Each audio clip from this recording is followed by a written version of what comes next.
Bagi kalian yang mencari amalan yang ringkas tetapi sangat mujarab, Syekh Yusuf An-Nabhani membawakan rahsia yang terdapat pada selawat Al-Ummi, iaitu Allahumma salli ala Muhammadin Nabiyil Ummi wa ala alihi wa sahbihi wa sallim. Syekh menyifatkan kaedah ini sebagai jalan yang paling dekat dan mudah bagi orang awam untuk mendekatkan diri kepada Rasulullah.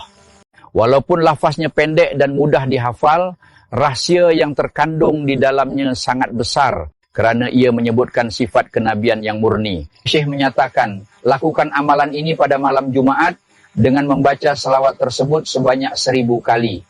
Selesai membacanya, tidurlah dalam keadaan wuduk yang sempurna menghadap kiblat sambil berbaring pada lambung kanan. Syekh menekankan kepentingan tidur dalam zikir, iaitu keadaan di mana lisanmu mungkin telah berhenti, tetapi hatimu terus berdenyut dengan selawat sehingga kau terlelap. Syekh An-Nabhani menukilkan sebuah janji yang sangat menenangkan jiwa.